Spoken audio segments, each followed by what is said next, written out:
A cold mist curled above the cobblestone alleys of Whitechapel, clinging to the gas lamps and curling like ghostly fingers round door frames. The hour was just past 6 in the morning, when Constable George Hensley rapped on the heavy oak door of 221B Baker Street, his helmet tucked respectfully under one arm, his face pale and tight. Mrs. Hudson, still in her dressing gown, led into the sitting room where Sherlock Holmes was already at his morning violin. Hensley waited, his boots still damp from the fog. "There's been an incident, sir," he said finally, after Holmes gently laid his instrument on the table. "Down at Langley Street. Bit of a mess, if I may say." Holmes glanced at Watson, who had set aside his paper. "What sort of mess?" Holmes asked. "The Undertaker, Mr. Elijah Griggs, claims he buried the wrong man. But it's what's under the casket that's got the yard up in arms." That, naturally, drew Holmes's attention at once.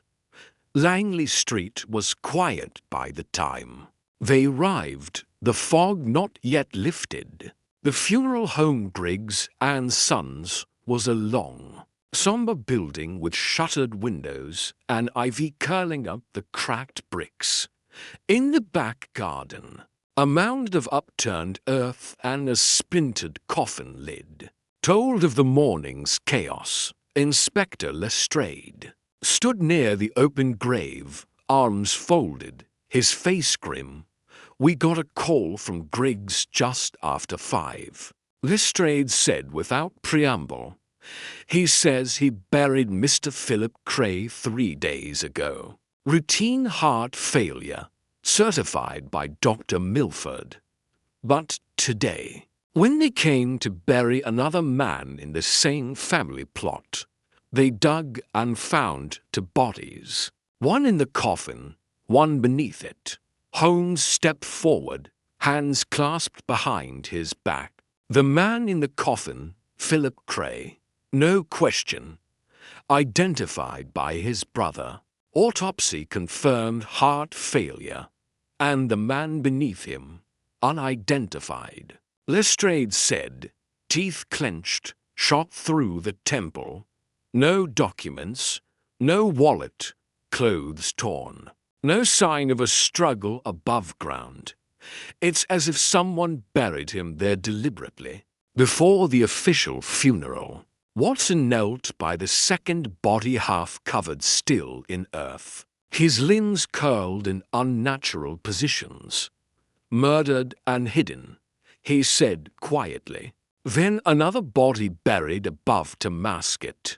Holmes said nothing for a long time, his gaze fixed not on the corpse, but on the soil dry toward the surface, but darker and denser underneath. "Who handled the preparation for Philip Cray's burial?" he asked. "Elijah Griggs," Lestrade replied. "Being the family's undertaker for years, Holmes asked to see him." Elijah Griggs was a gaunt man with ink-stained cuffs and a voice as dry as old wood. He met them in his office, framed by faded sketches of burial plots and yellowed invoices. "I prepared Mr. Cray myself," he said. "I've never made a mistake in 23 years. The coffin was sealed and ready 2 days before the funeral.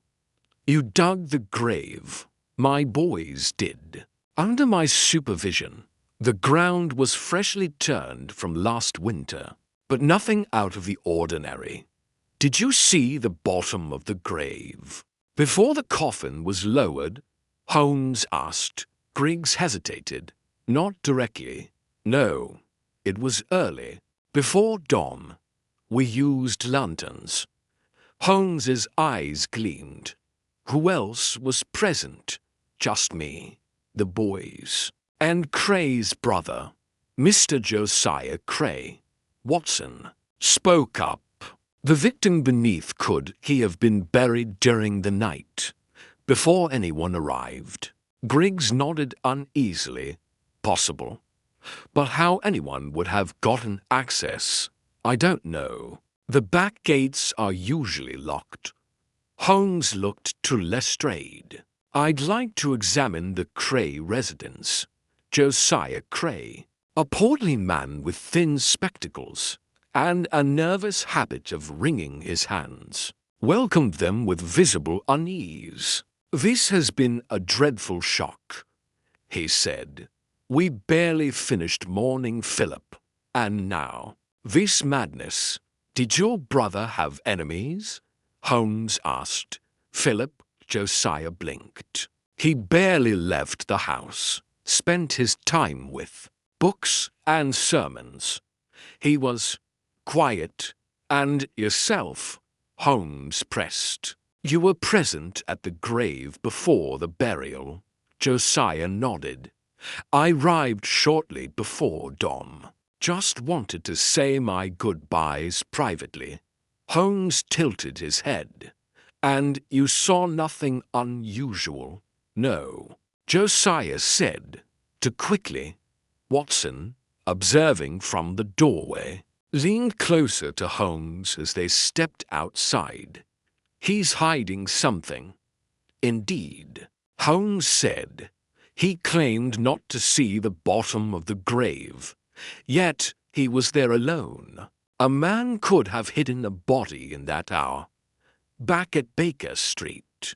Holmes sat cross-legged on the carpet, surrounded by a small mountain of Undertaker records, burial permits, and police reports. He lit his pipe slowly. "Two things trouble me. Watson, first, why hide the body beneath another? And second, how did the killer know when and where Philip Cray would be buried?" Watson frowned. "You think the burial was used to cover up the murder?" "Precisely. But that suggests knowledge of the funeral in advance. That knowledge narrows our suspects. By evening, Lestrade returned with news. We've identified the second body. Samuel Trent, local debt collector, vanished a week ago." Holmes's expression sharpened. "A man with enemies, no doubt. Anyone in particular?" Lestrade hesitated. "Funny thing. He'd recently been threatening Josiah Cray over unpaid gambling debts." Holmes rose at once. "Watson, coat and hat.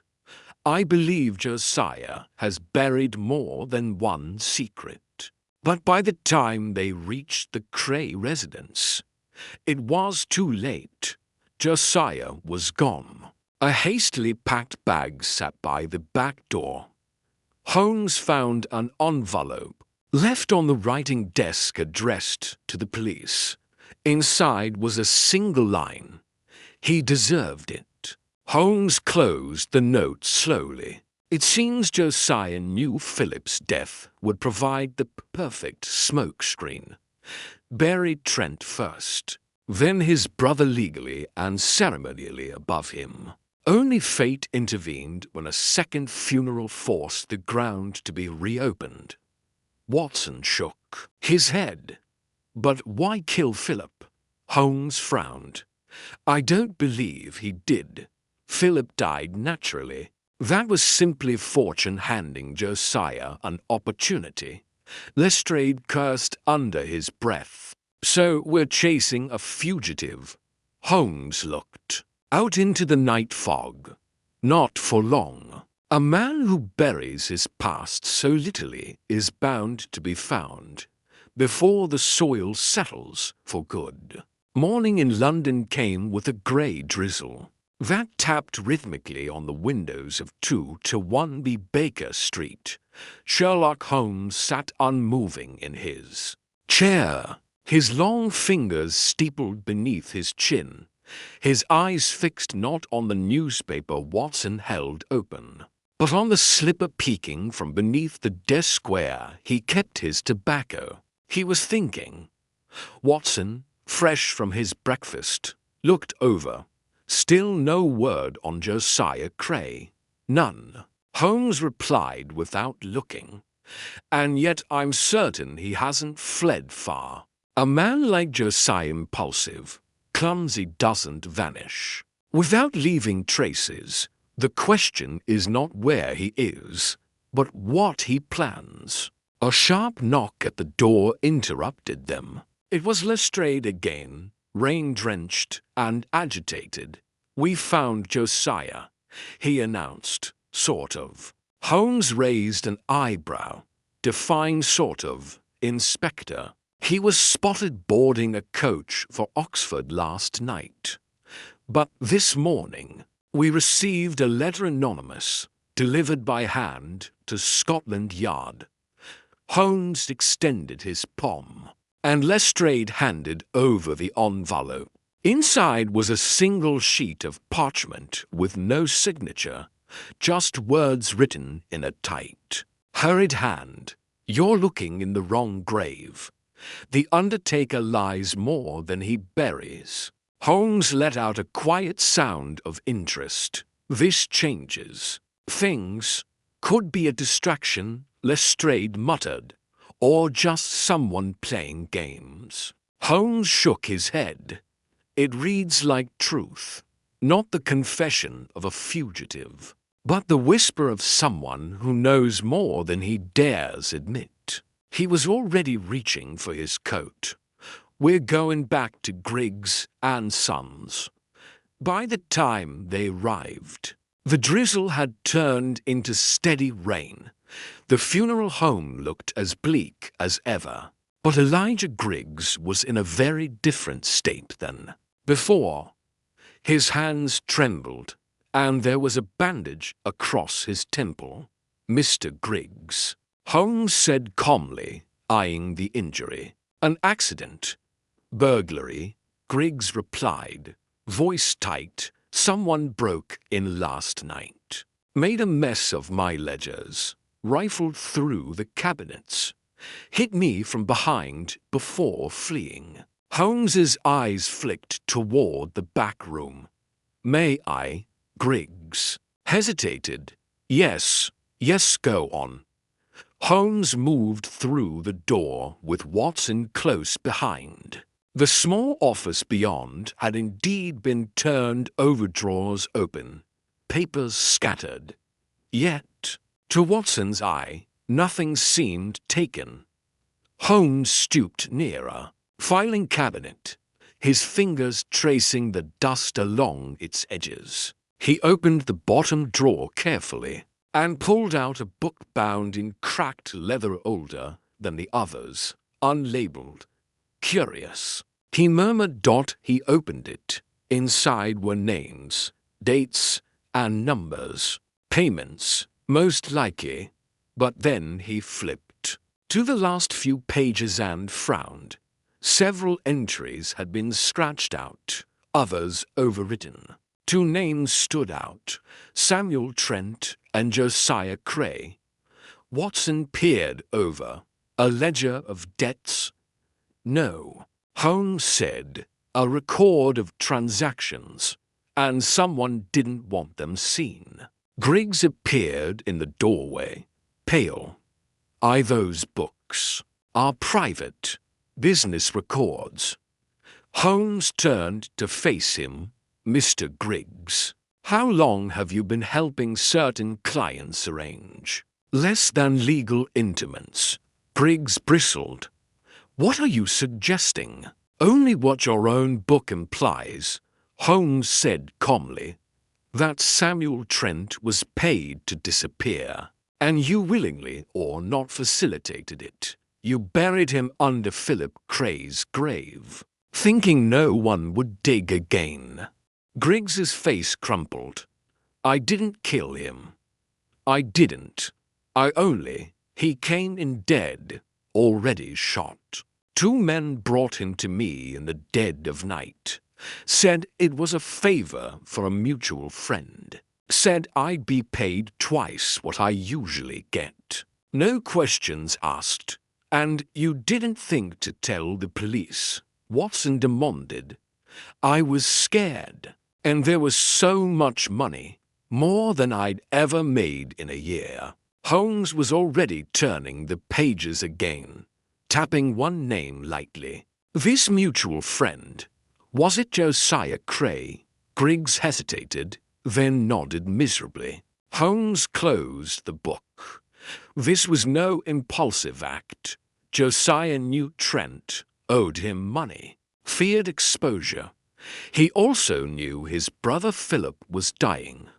The moment he passed, Josiah acted. He lured Trent perhaps under the pretense of partial payment or reconciliation, then killed him. He bribed Griggs to hide the body, intending to bury Philip over him soon after.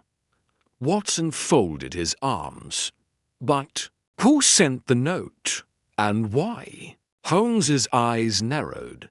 Someone with intimate knowledge of the arrangement. Either one of Griggs's assistants or one of the men who delivered Trent's body. They interrogated Griggs further.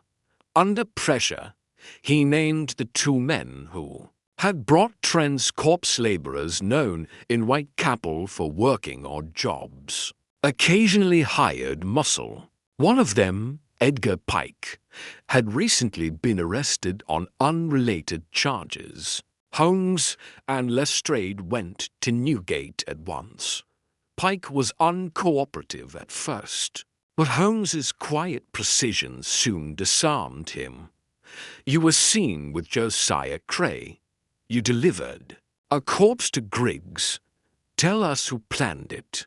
I don't know the whole thing, Pike said eventually. Cray hired me and Jenks, paid in gold, said it was just clean-up work. When we saw the body, Trent, we hesitated.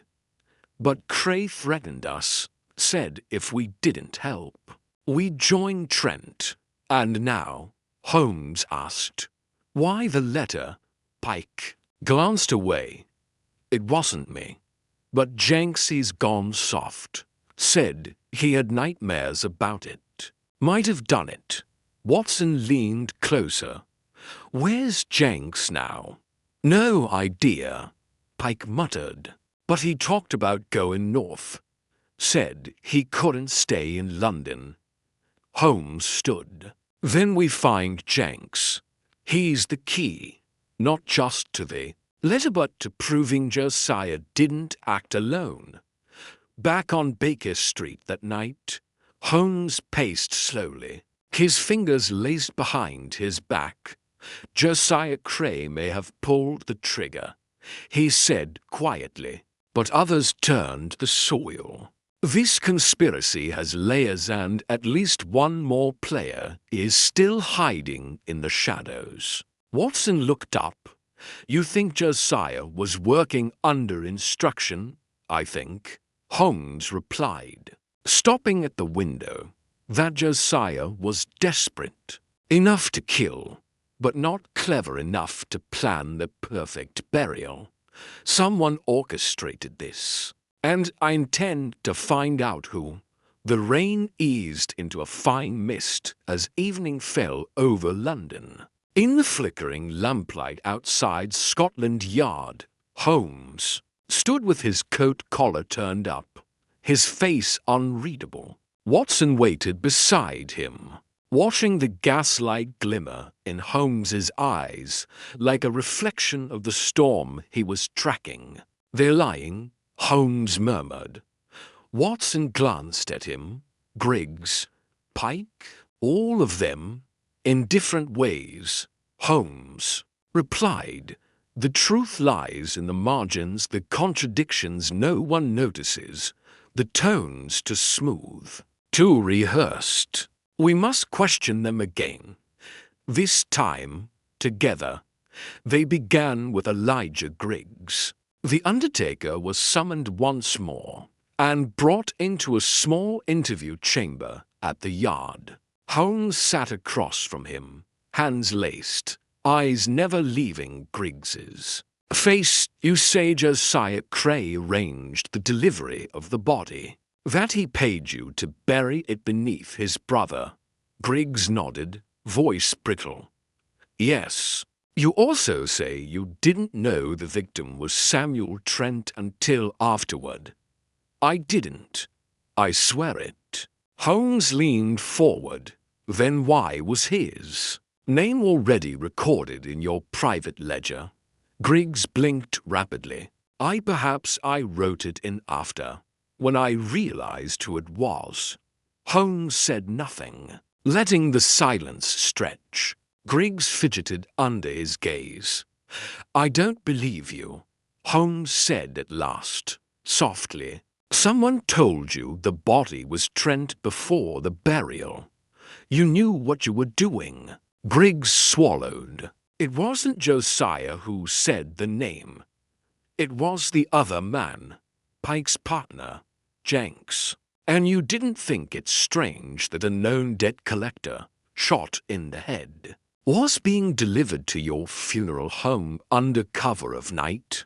I did, Griggs admitted. But Jenks said it was cleaning up a personal matter. He made it sound like it was revenge. I didn't ask more. Holmes's eyes narrowed. And the money? Griggs shifted.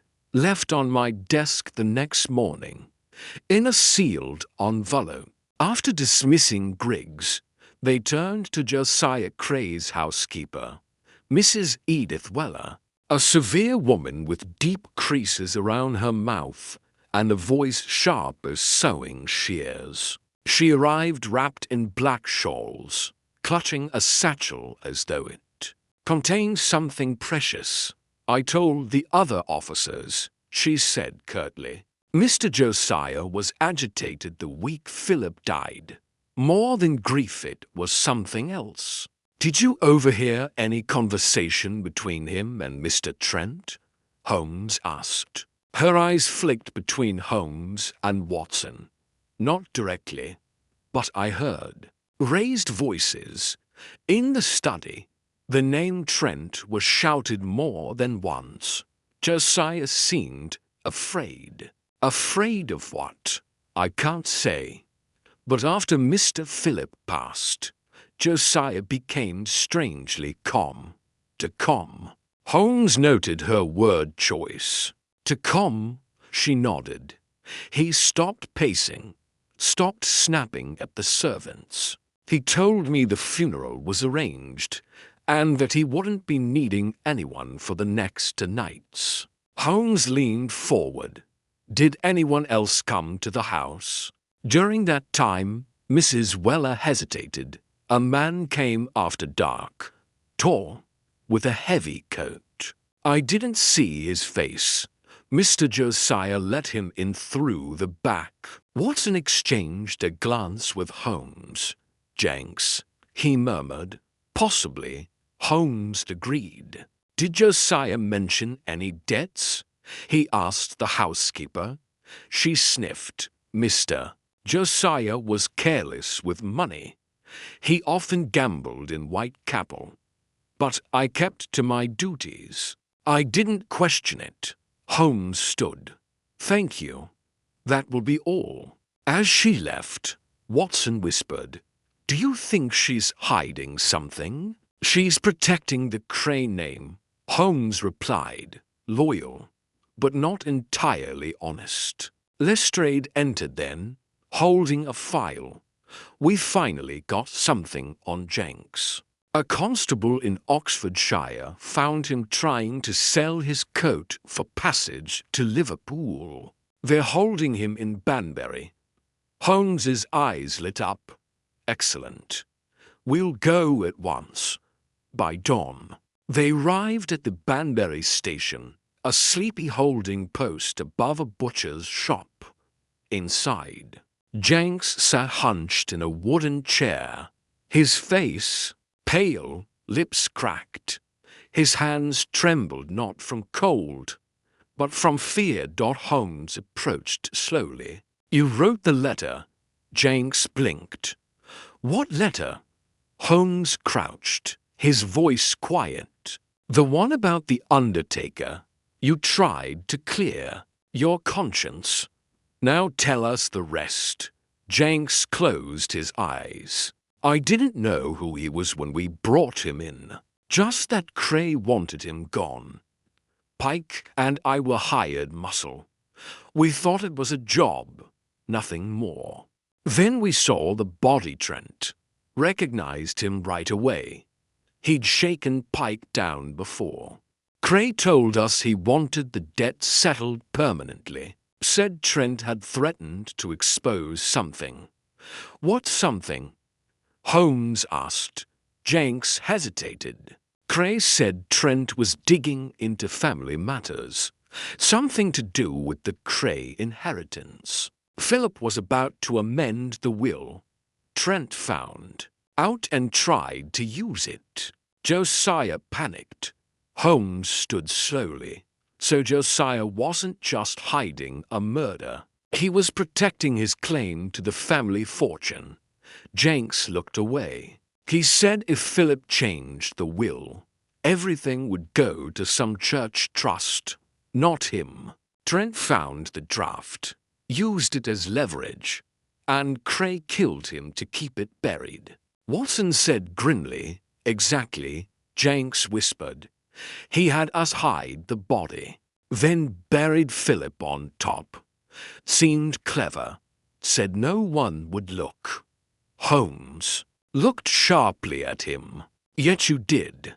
"I couldn't sleep." Trent's face kept coming back. "I thought someone should know." Holmes stepped back. "You did the right thing in the end." Later that evening, back in London, Holmes stood by the fire at Baker Street, his features drawn in deep thought. "We now have the truth of Trent's death," he said. "But one thing still puzzles me." Watson looked up.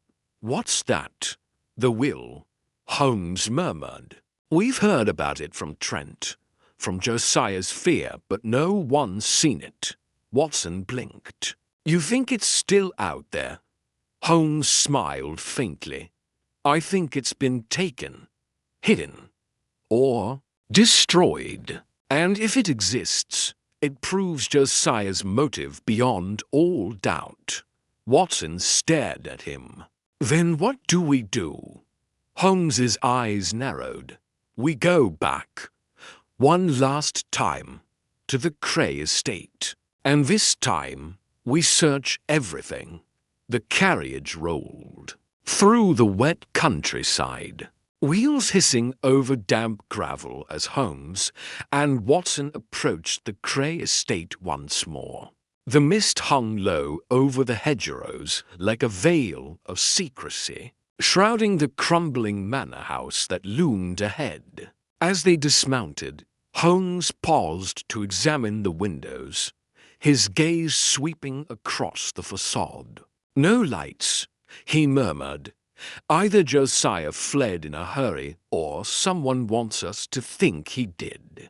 Inside, the house was silent. Dust clung to the air and surfaces.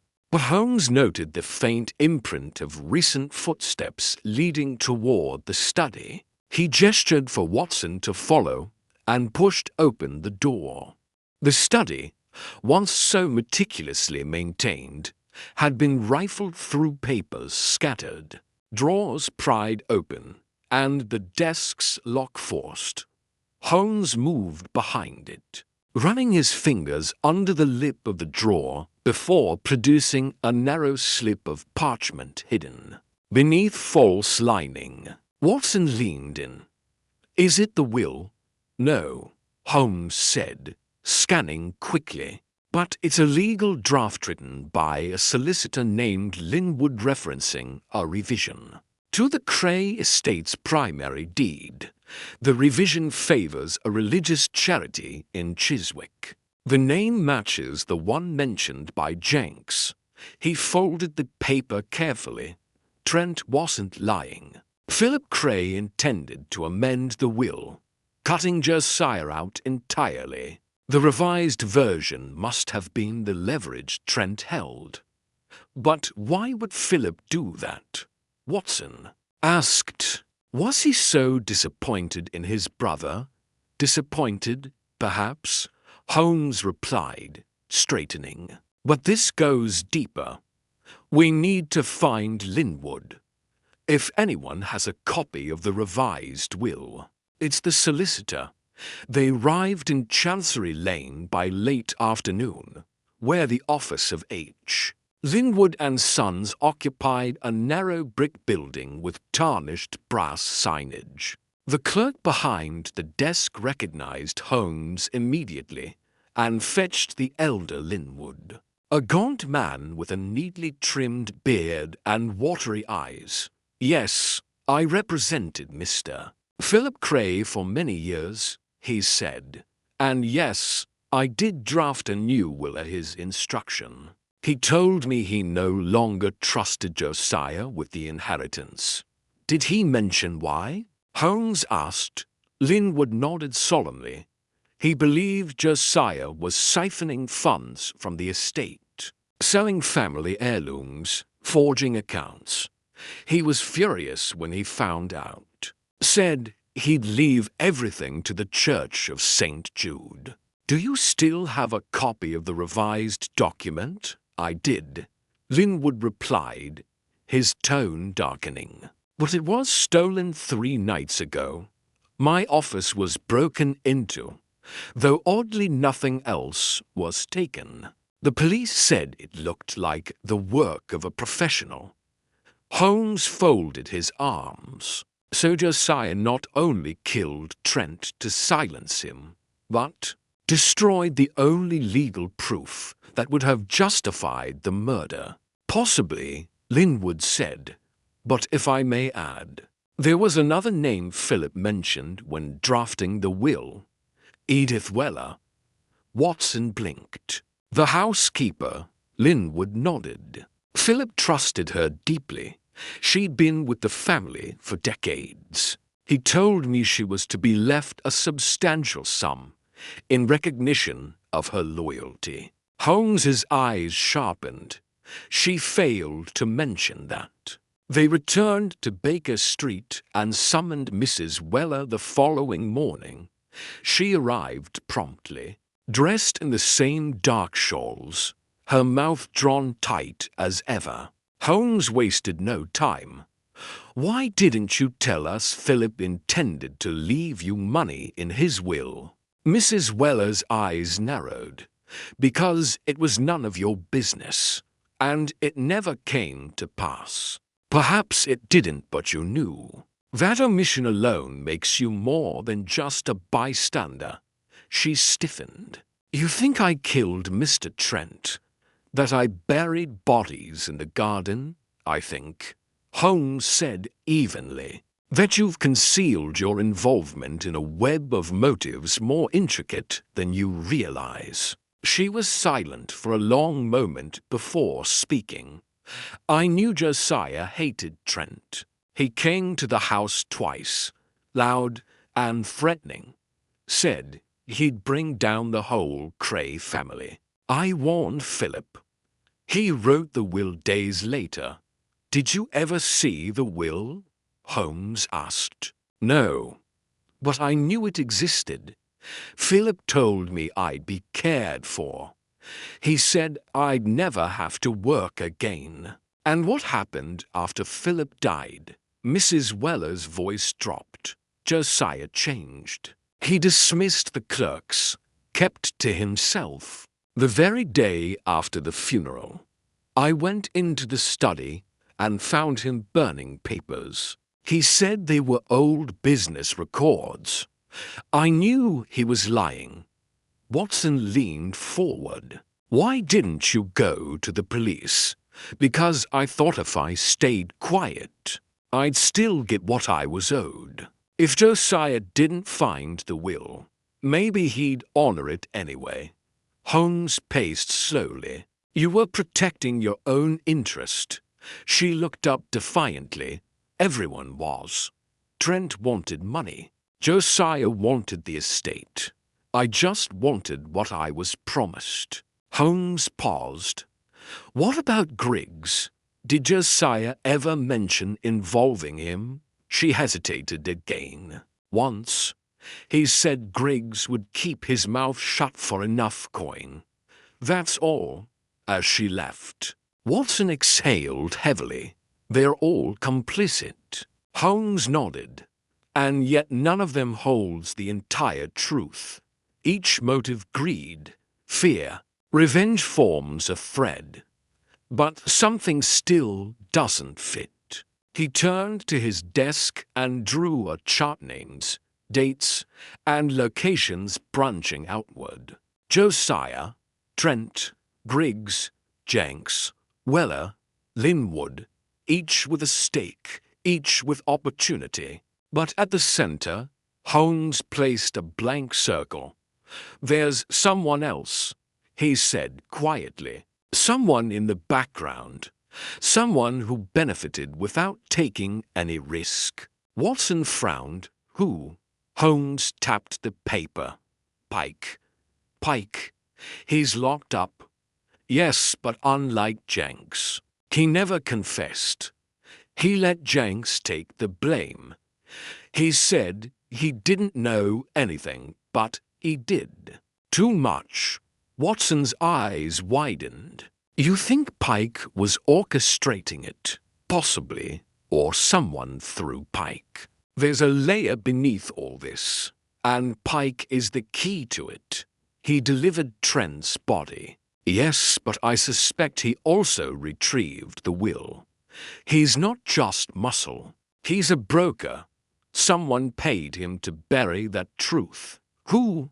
Holmes turned to the window. "That's what we'll learn next.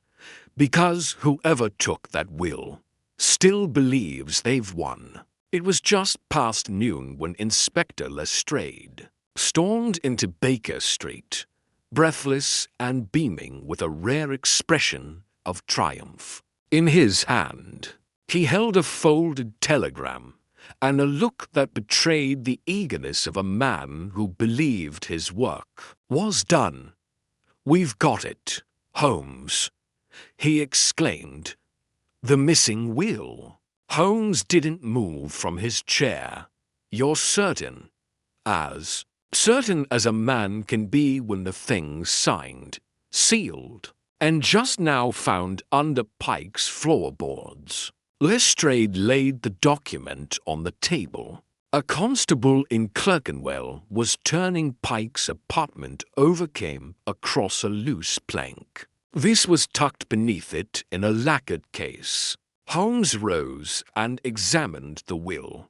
It was the revised version. Philip Cray had dictated authentic signatures, proper witnessing, and the expected bequest to the Church of St. Jude. Edith Weller's name was included, just as Linwood had claimed. Notably, Josiah Cray's name was absent. Lestrade straightened his coat.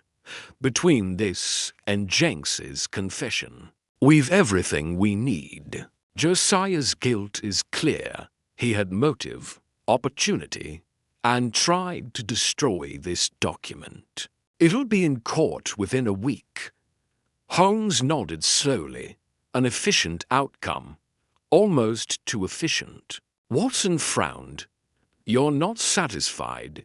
"No," Holmes said quietly. "Something is incomplete." Lestrade blinked. "Incomplete. We have the will, the confession, the connection to Griggs and Jenks. What more could you want?" Holmes didn't answer at first. He turned to the window, his fingers steepled before his lips. "Pike," he said finally, "why hide the will in his own flat? It's the least secure place imaginable. He had time. He could have destroyed it, burned it, sold it. Why keep it?" Lestrade shrugged. "Criminals do foolish things."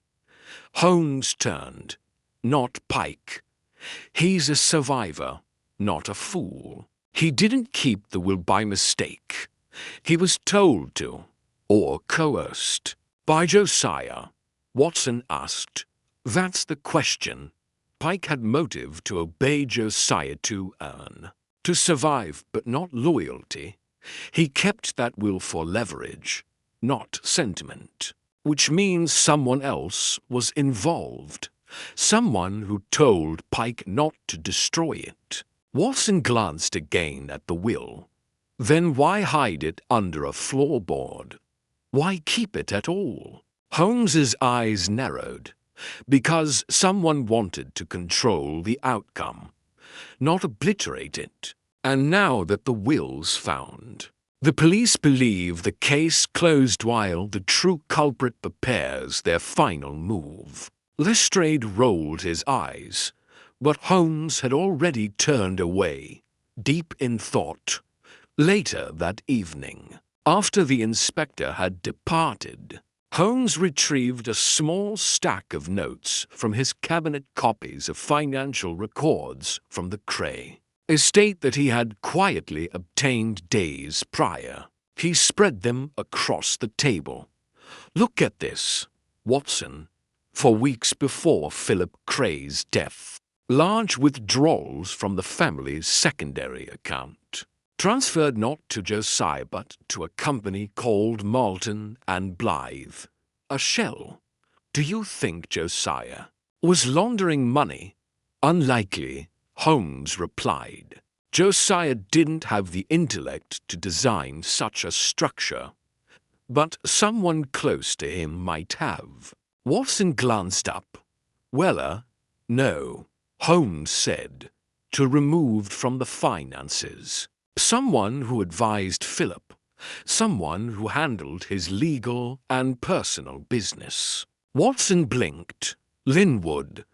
Holmes nodded. The solicitor has access to both the original and revised wills. He claims the revised copy was stolen.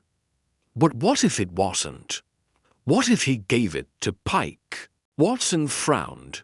But why? Holmes pulled out the will again and pointed to the footnote tan addendum, referencing alternate executorship to be determined in the event of both Cray brothers' absence. In that event, Holmes said softly, control of the estate passes temporarily to the solicitor. Until a ruling is made, understanding dawned. You think Linwood had the most to gain, and the least suspicion, Holmes said. He fed us truths in half measures just enough to point the finger elsewhere. And now, with Josiah the prime suspect, Linwood steps away cleanly, unless we stop him. At that very moment, a knock sounded at the door. Mrs. Hudson appeared, holding a card. It's for Dr. Watson, she said, handing it over. Watson took it, unfolded it, and paled. It's from Josiah. Holmes snapped to attention. Where? Is he? Hotel Bertram. It says he's willing to talk only to me. Tonight. Holmes didn't hesitate. We go together. The hotel was quiet, its lobby dimly lit by oil sconces. They found Josiah Cray in a small upstairs suite, hunched in a chair by the window. He looked gaunt and sleepless, his eyes rimmed with red. His hands trembled.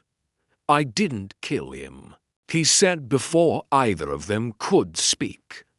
Holmes raised a brow. And yet you buried him. I didn't know it was Trent, Josiah whispered. I swear it. Jenks told me the body was a stranger, some thief who broke into the house. He said it was taken care of. Holmes studied him. Then how do you explain the will under Pike's floor? Josiah looked genuinely confused. What will? The revised one, Holmes said. The one cutting you out. Josiah shook his head slowly. I never saw it. Philip never told me he was changing anything. If he had, Maybe I would have tried to stop him, but I swear I didn't know. Holmes leaned forward. Did you ever speak to Linwood after Philip's death? Josiah blinked. Yes. He told me the original will still stood. Said there was no cause for concern. Holmes nodded slowly. Of course he did. They left Josiah there, his fate still dangling by threads. But Holmes knew now. The real mind behind the crime was not a desperate brother or a crooked undertaker. It was the solicitor who had orchestrated everything from behind a desk, back at Baker Street. Holmes opened his notebook and drew the final connection. Linwood gave Pike the will. Pike, sensing the power it held, kept it as leverage. But Linwood was clever. He used Pike's arrest to stage a discovery and wrapped the case round Josiah. Watson nodded slowly. So Linwood's plan is nearly complete. Almost, Holmes replied. But he made one miscalculation. What's that? Holmes smiled faintly. Me? The morning after their visit to Josiah Cray. Holmes sat motionless by the window, gazing through the smoke of his pipe as if trying to peer backward through time itself. Watson had grown used to these silences, deliberate stretches of thought, where Holmes restructured events not as they were presented, but as they must have truly occurred. When he finally spoke, it was not a declaration, but a question. Tell me, Watson, do you remember the case of Mortimer Fay? Watson blinked, caught off guard. The name rings familiar, something about a string of forged deeds, wasn't it? Years ago, precisely, Holmes replied. Fay was an artful manipulator, employed briefly by a solicitor's firm in Marylebone. His scam involved fabricating land transfers and then staging deaths of non-existent heirs. He disappeared before trial, presumed drowned off Devon. Watson sat forward. And you think? I think Mortimer Fay never drowned. I think he resurfaced 2 years later under the name Quentin Linwood. Watson was silent for a long moment. Holmes, that would mean everything. Linwood built the Cray estate. His respectable career was based on a lie. Indeed, Holmes said, and more pertinently, it would explain his boldness in this case. The death of Philip Cray, the switching of the bodies, the manipulation of Pike and Jenks, these are not the acts of a man committing his first deception. They are the practiced craft of someone well-versed in orchestrated fraud. He reached to the shelf and drew down a leather folio. Inside were notes from the Mortimer Fay case, sold clippings, a faded sketch, and, notably, a brief mention of a certain Archibald Trent, listed as a silent associate in Fay's earliest schemes. Watson stood. Trent, the man buried in Philip Cray's place. Exactly, Holmes said grimly. Their connection predates everything. Trent was no stranger to Linwood. He was his accomplice. A knock interrupted them. Mrs. Hudson entered with a telegram. Holmes opened it and frowned. From the coroner's office. Post-mortem on the body exhumed from Brookfield reveals signs of poisoning, not natural death, not bludgeoning, subtle, cumulative poison, arsenic, administered over weeks. Watson paled. So the man in Cray's grave, Trent, was murdered before the supposed burial accident, which means Linwood knew he was burying the wrong man, Holmes said. Knew because he wanted that body in the coffin. It all fits. Trent had become a liability, perhaps threatening blackmail. So Linwood disposed of him and used Pike to ensure the body would be passed off as Cray's.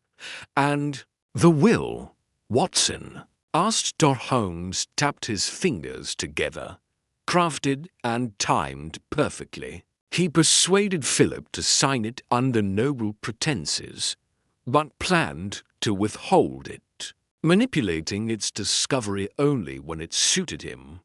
Had we not interfered, it would have remained hidden or revealed just long enough to discredit Josiah and allow Linwood temporary control. Watson paced the room, disturbed by the depth of it all. So what do we do now? We go back, Holmes said, to the beginning. They returned that afternoon to the Cray residence, not to search the drawing room or the family quarters, but to descend into the cellar where Philip Cray had kept his private records.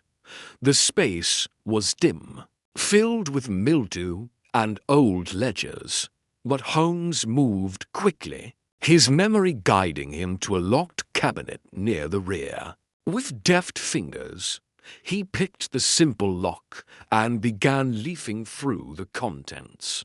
Watson noticed at first a small notebook, bound in cracked leather, hidden behind a stack of coal receipts.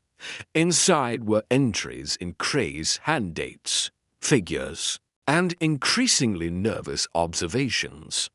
Linwood urges new trust, says it protects Edith. But why bypass Josiah? Uncomfortable.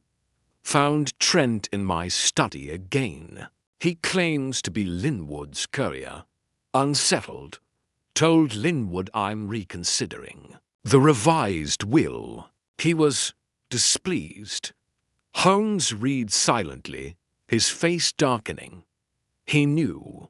Philip sensed he was being maneuvered, and too late, tried to back away. At the bottom of the final page was a short, ominous entry.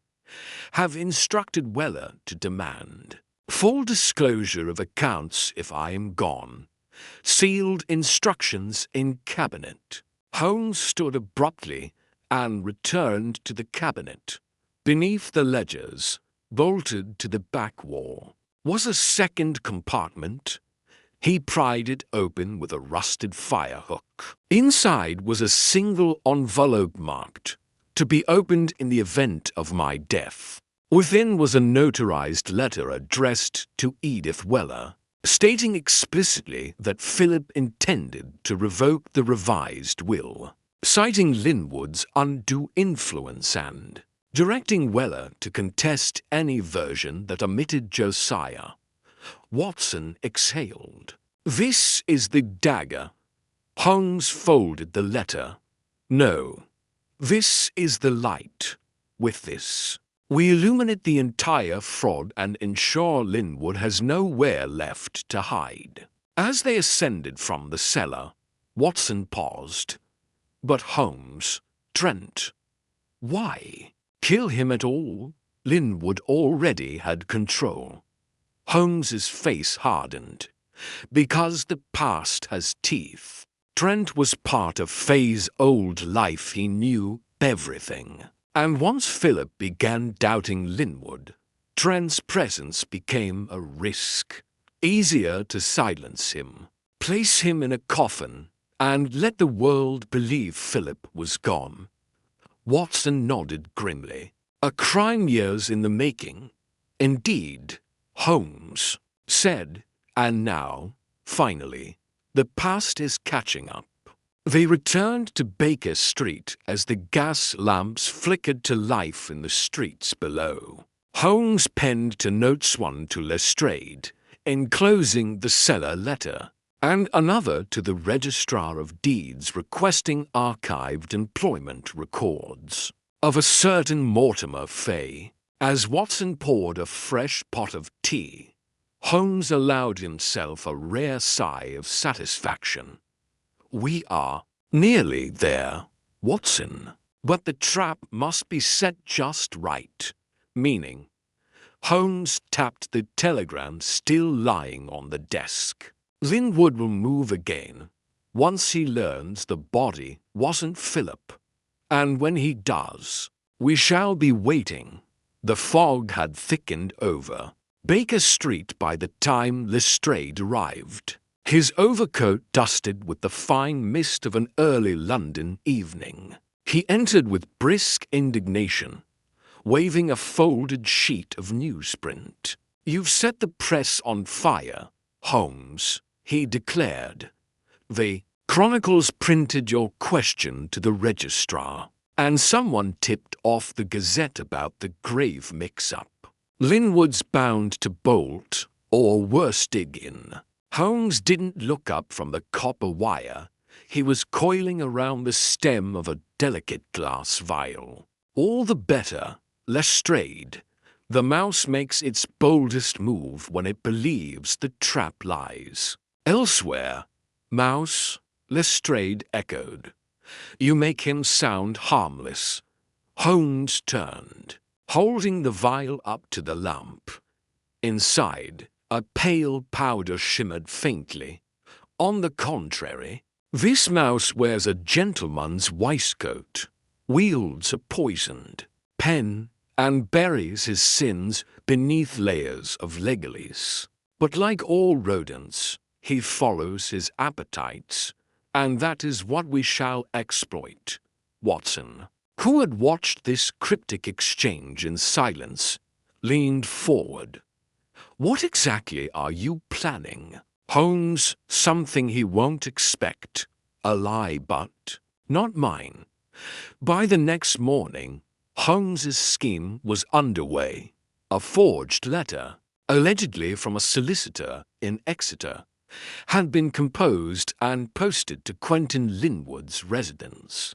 It stated that a man had come forward claiming to be Philip, Cray alive and in hiding, and was prepared to challenge the will in court. The letter was unsigned but deliberately vague, laced with just enough detail to seem authentic. It was bait, and Holmes intended Linwood to take it. "But what if he doesn't respond?" Watson asked. "He will," Holmes replied, "not out of fear of Cray's return, but fear of being seen fearing it. His reaction, how he responds when pressed by a ghost, is the crack I need." 2 days passed. Holmes waited without rest, alternating between pacing and scribbling in his notebook. On the third afternoon, a cab deposited a courier outside Baker Street. The man delivered a note, unmarked save for a wax seal bearing Linwood's crest. Holmes read it in silence, then handed it to Watson. Double quotes Mr. Holmes. It began, "You are no doubt aware of the rumor now circulating about my late friend Philip Cray. I trust you understand the damage such slander can cause to a grieving family. I invite you to tea this evening, so that we may settle any misconceptions directly. Yours, QL." "He wants a private word," Watson murmured. "That's unlike him." "Indeed. And that tells us everything," Holmes said. "He's rattled. He wants to regain control not just of the narrative, but of me." As the hour approached, Holmes made one final preparation. From a velvet-lined box, he removed a delicate instrument shaped like a thin rod with a glass bulb at the end, an experimental thermoscopic device developed by a chemist in Budapest. He tucked it into the lining of his coat and explained, "A thermal gauge. If Linwood is indeed the killer, this will help confirm it not by what he says, but how his body reacts when presented with a particular stimulus." Watson blinked. "You plan to test his temperature, not his health," Holmes said, smiling faintly. His panic, They arrived at Linwood's Kensington townhouse at precisely 6. The butler, stiff with forced courtesy, ushered them into a tastefully furnished drawing-room. Linwood appeared moments later, his smile smooth, his voice measured. "Mr. Holmes, Dr. Watson, what a pleasure, albeit under unfortunate circumstances." Holmes bowed politely. "We thank you for receiving us, I assume," Linwood said as they sat. "This visit concerns the absurd tale of Philip Cray's resurrection." Holmes glanced at Watson, then back to Linwood. "In a way, I believe the truth has already surfaced, though not from the grave." Linwood's smile twitched. "A riddle?" Holmes reached into his coat. Watson watched as he withdrew a folded paper and old letter from Philip Cray to his solicitor. Found among the cellar documents. He passed it to Linwood. Recognized the hand. Linwood took it, read it, and after a brief pause, returned it. "I do." Philip's penmanship was distinct. Holmes nodded. "It refers to you, specifically, to your request that he adjust his will." Linwood did not blink. "Yes, I was present when it was signed, but I never coerced him." Holmes leaned back. "Of course. But what interests me isn't what was signed, it's what wasn't. He intended to revoke it. You know that." Linwood's eyes narrowed, but he gave no verbal reply. Holmes reached again into his coat and, without a word, placed a simple envelope on the table. It bore the forged solicitor's letter verbate. Linwood's gaze flicked to it, just for a second. His hand trembled. Holmes's fingers twitched slightly inside his coat pocket, where the thermoscope bulb now glowed faintly from Linwood's pulse shift.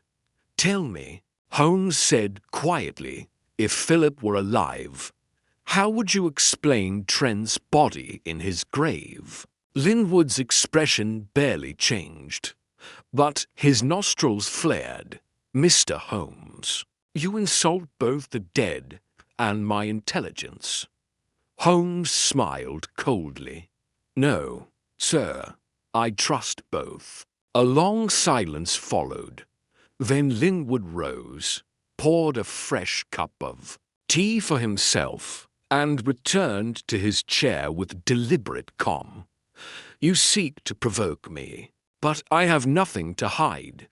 Holmes stood as well. "Then you won't object if I speak with your staff?" Linwood's jaw clenched, a twitch so small it might have gone unnoticed, but Holmes had seen it. And more than that, the thermoscope now pulsed a darker hue beneath his coat. It had reacted not to the letter itself, but to the mention of Trent's body. Linwood's heartbeat had spiked not when presented with Philip's ghost, but when reminded of the man he had buried in his place. Holmes bowed. "Thank you for your hospitality. I believe we've taken enough of your time." Outside, as they hailed a cab, Watson asked, "Well, did it work?" Holmes tapped the pocket containing the thermoscope. "The heart rarely lies, Watson, especially when reminded of a man one has murdered." Watson glanced back toward Linwood's house. "What now?" "Now," Holmes said, stepping into the carriage, "we prepare for the final act. He knows. We're close, and soon he'll make a mistake." Watson settled beside him. "You mean to corner him?" "No," Holmes murmured, his eyes distant. "I mean to let him corner himself." Tonight's after their tense visit to Linwood's residence. Holmes sat cross-legged on the floor of his study, surrounded by piles of papers. old wills, and burial records from Highgate Cemetery. The evidence had begun to coalesce into a tight narrative deception in plain sight, a body misnamed and mislaid, and a trail of forged documents that pointed inward to Linwood himself. Watson, perched by the hearth with his notebook, watched Holmes scrutinize a line of fine handwriting through his magnifying lens. "Trent's death certificate still bothers me," Holmes said suddenly. "To perfect. The ink, the phrasing it, was all too deliberate. Someone went to considerable lengths to ensure it stood up to scrutiny." Watson nodded. "And the embalmer's note in the Undertaker's file, you said it lacked detail." "Yes. No mention of injuries or cause of death, only generalities. And there was no post-mortem. There was a knock. Mrs. Hudson entered, her expression unusually stiff. "There's a man downstairs, Mr. Holmes. Says he's from the registrar's office. Brought some updated paperwork." Holmes's eyes narrowed. "Did I request anything further?" "No, sir. But he insists you want to see it." Moments later, the man, a tall fellow with a patchy beard and rimless spectacles, was seated across from Holmes, producing a sealed envelope from his briefcase. "I was asked to deliver this directly to you. It's a certified copy of the burial ledger updated, as per the court inquiry." Holmes took it without a word, scanning the contents. Then his brow furrowed. "This is wrong," he muttered. "Philip Cray's name is now listed as officially buried in plot 11 for B. And there's a footnote indicating the body was positively identified by next of kin." Watson blinked. "But that's impossible. The records you saw just days ago listed him as an unknown male. Trent's name wasn't even present." Holmes shot to his feet. "You've tampered with this." The courier blinked. "Sir, I only delivered it. Who sent you?" I was hired by a solicitor's assistant from Linwood and Vale." "Sir." Holmes exchanged a glance with Watson. "You may go," as the door closed behind the courier. Holmes exhaled sharply. "They've altered the burial records. Someone within Linwood's legal circle bribed the registry officer or forged new entries outright." "Why now?" Watson asked. "Because we were getting close. Too close. They've buried the body again, this time in paperwork. And without the original records, our foundation crumbles." "But what of the note from the embalmer?" Holmes turned to the stack of files and froze. The drawer he'd locked containing Trent's personal letters, the note from the Undertaker, and Cray's unfiled codicil was ajar. Slowly, he pulled it open. Empty. A chill settled over the room. "I locked this drawer myself yesterday," Holmes said quietly. "Only 3 people know where I keep the key." Watson's face paled. "You think someone's been in here?" "No. I think someone close was always here." They began an inventory of everything in Holmes's possession. Several items were missing, not just documents, but also Holmes's thermoscope and the copy of the forged solicitor's letter. All gone. Watson said grimly, "This wasn't a random break-in. No. Someone stole only what might prove Linwood's guilt, nothing else." A sudden urgency gripped Holmes. "We need to know how they entered. Come." Downstairs, Mrs. Hudson was aghast when Holmes asked if anyone had entered his study while he was out earlier. That day, Only the cleaning lad, young Graham. You told me he was permitted. Remember, you wrote me a note 2 days ago. Holmes's mouth fell slightly open. I never wrote such a note. He ascended the stairs again in silence. At the threshold of his study, he paused and examined the lock, then bent close to the keyhole. Scratched on the inside, he muttered, "Not from a key this was picked." Watson frowned. So Graham was a plant, or the hand of one. They spent the next hour scouring their files again. But the damage was clear. Key testimony, original handwriting samples, and all physical evidence that tied the grave to Martin Trent were now missing. It was as if the case had been systematically unraveled from the inside. Holmes remained calm. But Watson noticed the slight rigidity in his jaw. "They're trying to push you into the open," Watson said. Holmes nodded. "And they want the public to think I've fabricated everything. Linwood will go to court with the new documents. Argue that I've harassed a grieving family with false accusations." "Then what now?" Holmes turned toward the fire, where shadows flickered across the soot-lined bricks. "Now we fight shadows with shadows." He went to his writing desk and scribbled a short letter, sealing it with red wax. "To a man I'd trust at the coroner's office. If even one of the mortuary's staff can confirm Trent's distinctive tattoo, the crossed arrows on his left shoulder, then we still have proof that the wrong man was buried. Supposing they haven't intimidated or bribed him." Holmes didn't respond immediately. Then, glancing up, he said, "Watson, I must ask something difficult." "Of course. I need you to meet Trent's widow, Elsie. She may still have his military portrait, which shows the tattoo. If so, it becomes our anchor. No paper trickery can alter the marks of a man's skin." Watson departed at once. Holmes, left alone, paced his study with increasing agitation.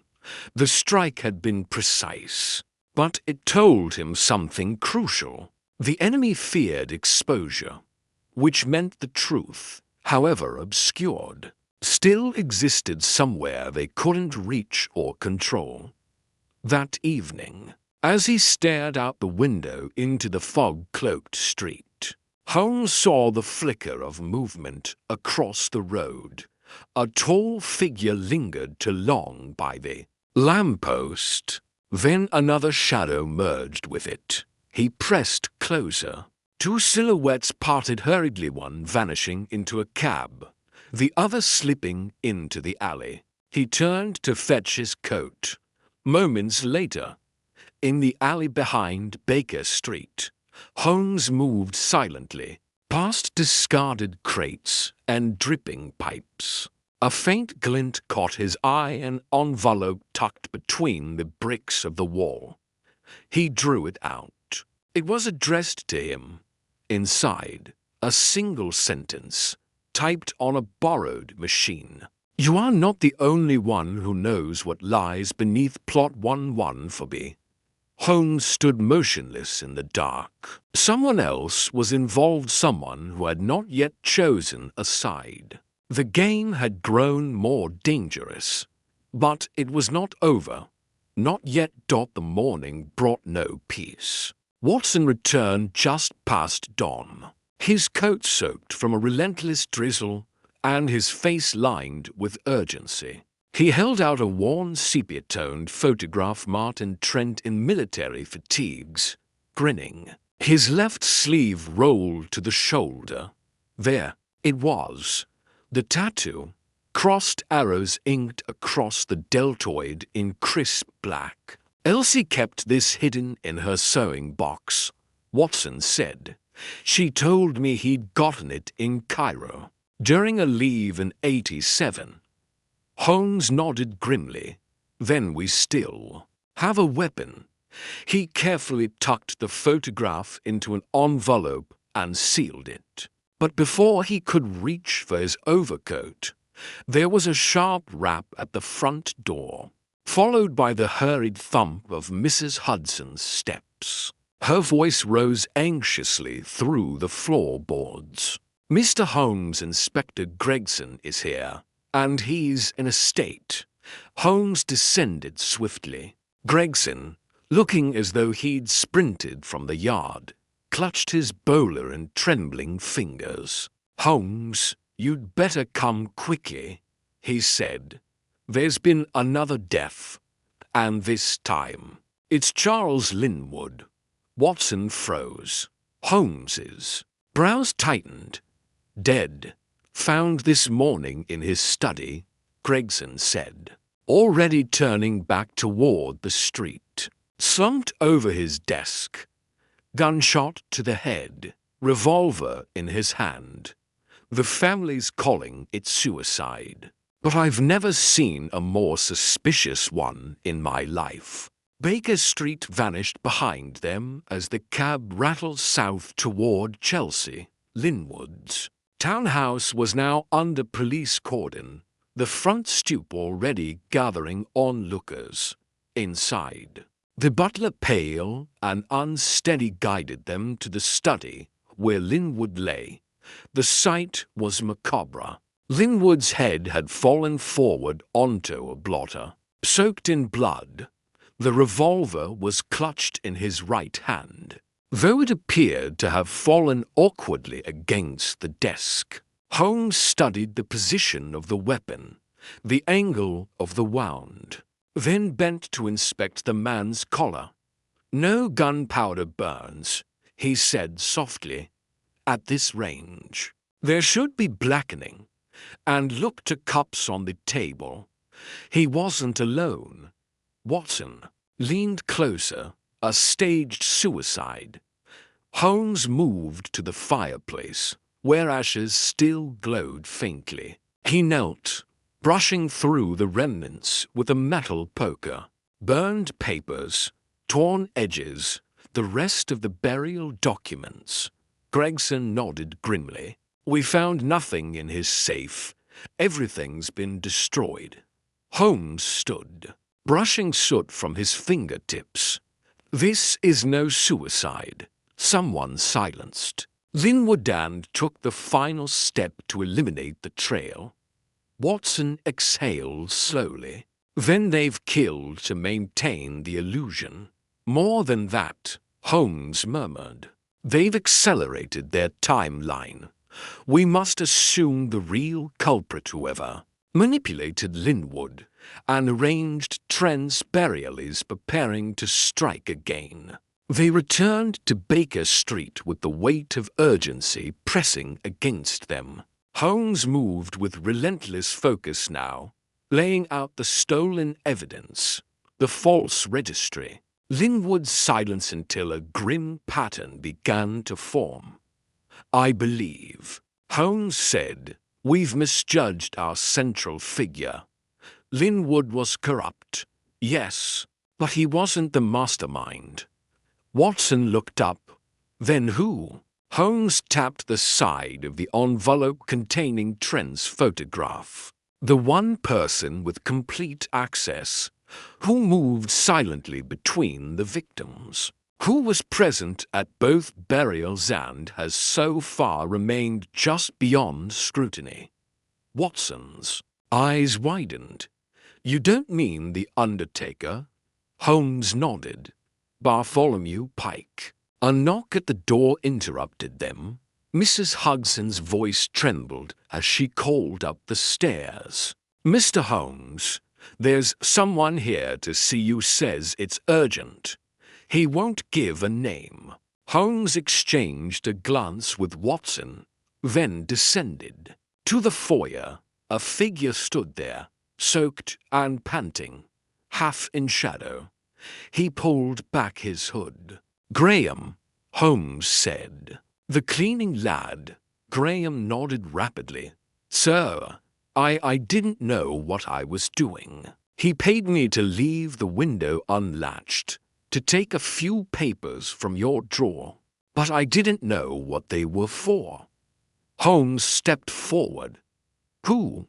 Graham hesitated. "Pike said he'd make trouble for my sister if I told anyone. But it's all gone wrong now. I overheard something at the back of his parlor last night. Something about another burial. But it's not a body, so it's someone alive." Holmes's face went cold. "Where?" "The vault below the chapel. The old one. He said they'd seal it up proper tonight." Holmes turned to Watson. "We leave now." Night had fallen hard by the time they arrived at Pike and Son's funeral home. Fog wrapped the building like a burial shroud. Holmes, Watson, and Gregson moved quickly behind the chapel. Where a narrow staircase descended into the earth, there was no time for subtlety. Holmes kicked the door open, lantern in hand, and descended into the dark. A musty scent of mildew and formaldehyde filled the air. Crates of embalming fluid lined the walls, and stone niches for coffins yawned silently. Then Holmes raised the lantern and froze Dot in one of the niches, half-bricked and hastily mortared. A figure stirred. They rushed forward, breaking through the soft masonry with crowbars. Inside, bound and gagged, was Philip Cray, his clothes torn, but his eyes wide with recognition. Watson pulled him free. Cray collapsed to the floor, gasping. "They took me," he croaked. "After the fight, said I was a liability. Bartholomew, he said no one would look in a sealed vault." Gregson stared at him. "But the body, the man we buried." Cray shook his head. "Wasn't me." Holmes exhaled slowly. The grave, the forgery, the lies, they had all served one purpose: to erase Philip Cray while keeping him alive. And out of sight, a pawn in a game of inheritance, revenge, and control. Linwood may have believed he was the architect, Holmes said quietly, but Pike was the one laying bricks while others watched the blueprints. Above them, a siren wailed faintly through the fog. The shadows stirred, and the game, though bloodied, was not yet over. The first rays of dawn filtered through the soot-streaked windows of Baker Street as Holmes leaned over his desk, sleeves rolled, fingers steepled in thought. Watson sat nearby, dabbing a graze on his wrist where a splinter of masonry had caught him during the rescue of Philip Cray. The atmosphere in the room was taut, the silence broken only by the ticking of the mantel clock and the occasional rustle of papers as Holmes sorted through the remnants of their case. And then he paused.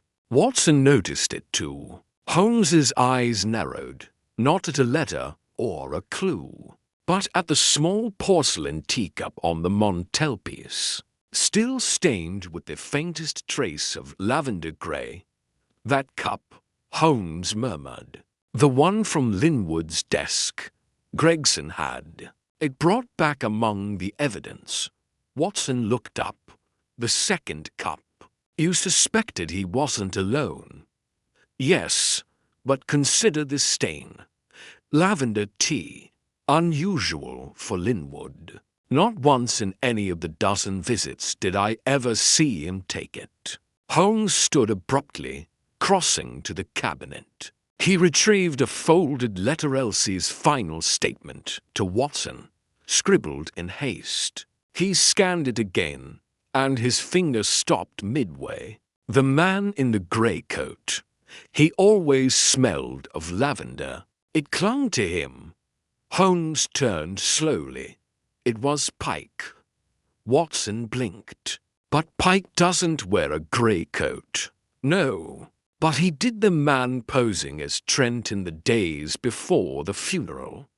You remember, Elsie described a grey coat, the scent, a stiff walk, not Trent.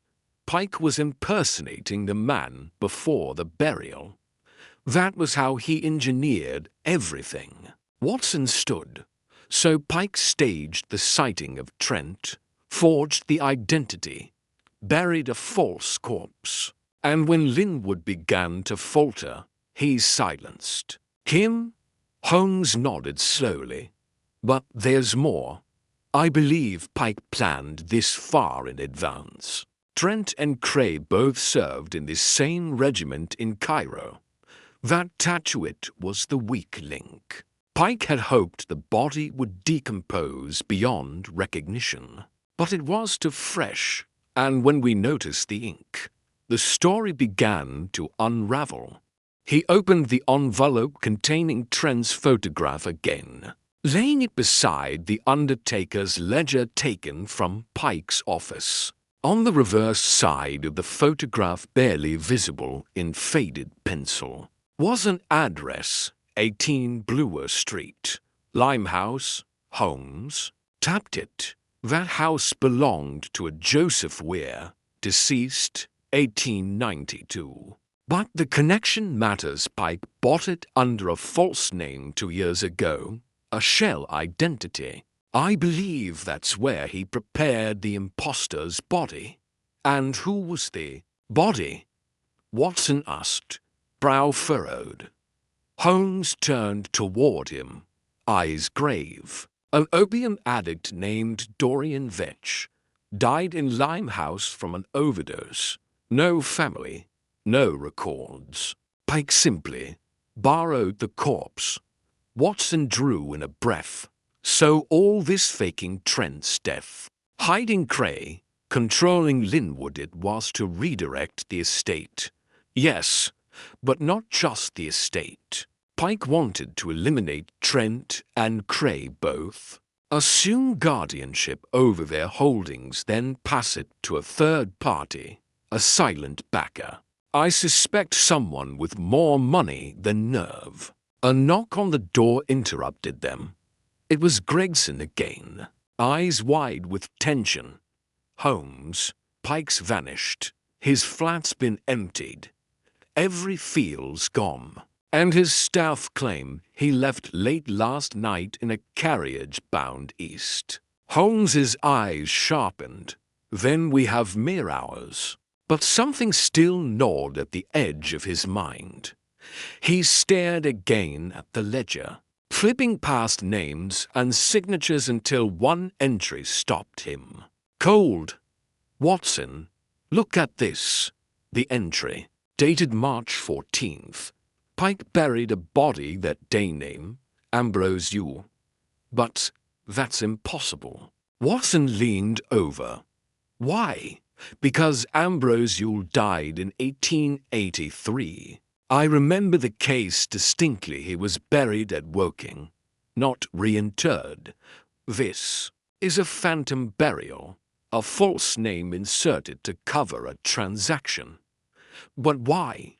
Holmes stood, pacing. Yule was known to own a private lockbox at the Bank of Westgate, box number 307. If Pike used that alias to access the box, then whatever he retrieved may be the final piece of this puzzle. Within the hour, Holmes, Watson, and Gregson arrived at the bank. With pressure from the yard and the false death certificate Pike had used, the manager reluctantly opened box 307. Inside lay a single item, a pocket watch, old, gold-plated, its chain severed. Holmes picked it up gently. On the inside of the case, engraved in crude script, was a name, Henry Trent. Trent's father. Holmes whispered. Watson frowned. But why would Pike want this? Holmes closed the watch with a snap, because this isn't about Trent. It's about revenge. Pike's father was a gravedigger, worked at working until 1883, when he was dismissed after an investigation into a botched burial. That burial Henry Trent, buried without his valuables. The watch was never recovered. Pike's father was blamed. Lost everything. Gregson's eyes widened. You're saying Pike's been planning this for over a decade? Holmes nodded grimly. He crafted the downfall of the Trent family piece by piece. The fraud, the false body, Crane's disappearance all engineered to avenge a slight that ruined his father's name. Watson exhaled, and now he's vanishing into the fog, believing he's won. Holmes's voice was quiet. Not yet. Because in his palm, Holmes now held the final thread, the watch, the proof, the name. The pattern had emerged not one of greed, but of patient, smouldering vengeance, and Sherlock Holmes at last had his quarry's full measure. Holmes stood before the hearth at Baker Street, the firelight flickering across his sharp features as the golden pocket watch ticked faintly in his palm. Watson, arms crossed, leaned beside the window, watching the street for any sign of Pike. Gregson had already dispatched men to the docks and rail stations, but Holmes had grown quiet, more absorbed in thought than action. Revenge, Watson murmured, echoing Holmes's final words from their last conversation. Holmes turned the watch over again. No, Watson, not just revenge. That would be too simple. Watson furrowed his brow. But you said Pike's father was humiliated. Yes, and that event sparked Pike's obsession. But look at the pattern of his crimes. To elaborate, to calculated, there is something performative about it all, as if the crime itself was a stage and Pike an actor longing to be seen. He moved to his desk and pulled out Pike's employment records. He never stayed at one firm for more than 2 years. No family, no marriage, no ties, and yet every reference described him the same way, quiet, efficient, invisible. Watson's eyes sharpened. A man used to being ignored, precisely. And then consider how he orchestrated this. The identity theft, the forged death, the manipulation of Linwood and Cray, the planted body. It was not just a scheme. It was a narrative. He wrote himself into their lives, transformed himself from the background into the central force. Holmes's voice lowered. This wasn't about money, or even his father's reputation. Pike wanted to control reality, to show that he, the man nobody noticed, could alter the very truth others relied upon. Watson stepped back, absorbing the idea, a psychological need to impose order or chaos to prove he exists. Holmes met his gaze. Exactly. He wanted to prove that his hand could reshape fates, that even death could be rewritten if he willed it. A knock at the door cut through the heavy silence. Gregson entered, flushed from the cold. We traced Pike's carriage. It stopped at an inn near Chiswick last night. He hired a boat from a dock hand just before midnight. Destination unknown. Holmes's jaw tightened. Then he's on the Thames. Gregson nodded. We've alerted River Patrol. Holmes turned back toward the desk, where the Undertaker's ledger lay open. Gregson, before he vanished, Pike wrote a letter and signed. You said the handwriting matched one found in the box beside the fake burial records. Yes, we've confirmed it. Holmes retrieved the letter from a folder. He read aloud, his voice even. In the silence of the earth, no man lies forgotten. You see only coffins, I see corrections, restoring symmetry where life left chaos. I buried a lie, yes, but I resurrected truth. Let the world see the hollow men for what they are. Watson felt a chill settle over the room.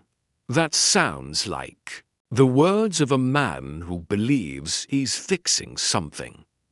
Holmes's face was unreadable. In Pike's mind, he wasn't killing Trent or endangering Cray. He was removing imposters, rewriting flawed stories. It was not about harm. It was about balance, a moral order only he could see. Gregson muttered, madness. Holmes nodded faintly, a precise madness, rooted not in rage, but a fractured belief in justice. He tapped the final page of the ledger, where a name had been scrawled and crossed out, Samuel Pike. Watson leaned closer. Why write his own name, then cross it out? Holmes's expression darkened, because he no longer saw himself as Pike.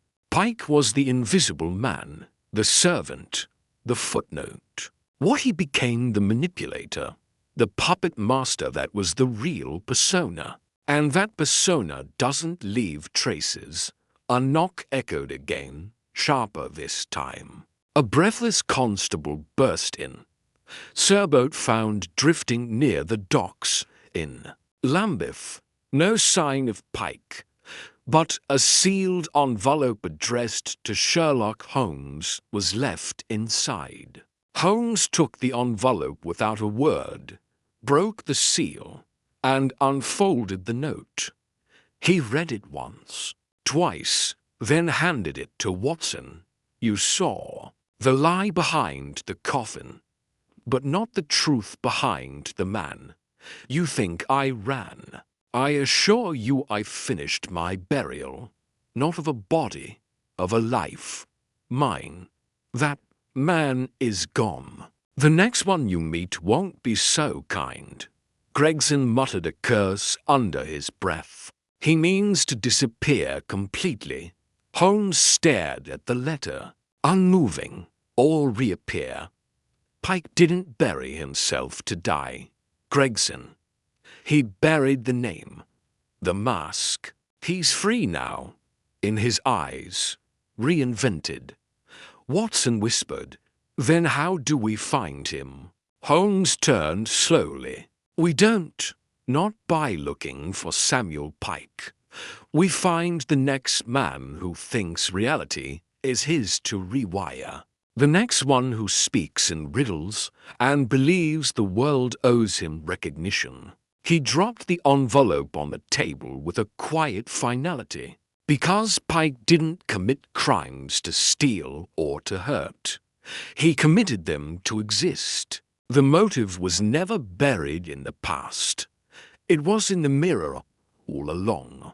And for the first time, Watson saw a rare glint of something unreadable in Holmes's eyes, not satisfaction, not triumph, but something darker.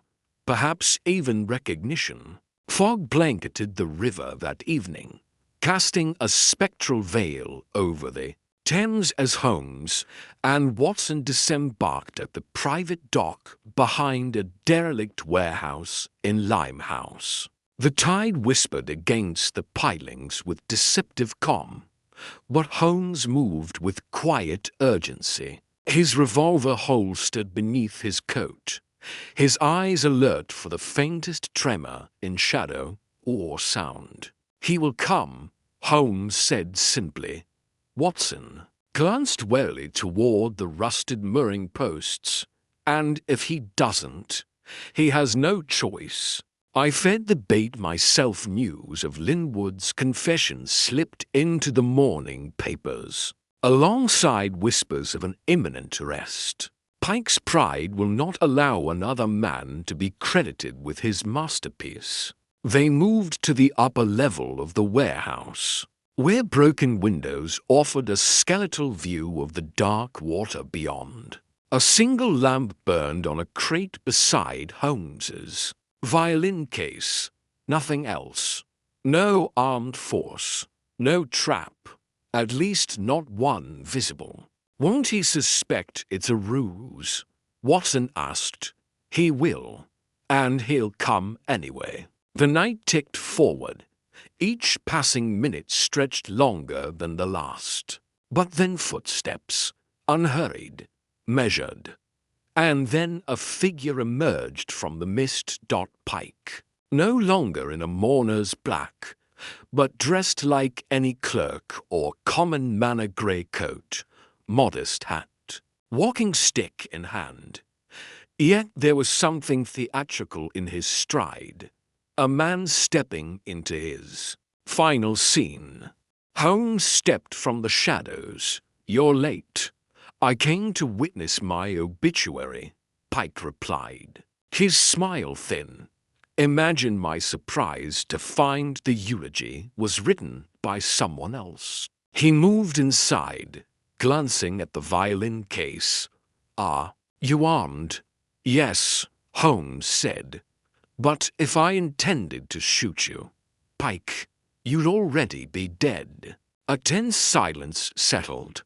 Pike studied Holmes, then Watson.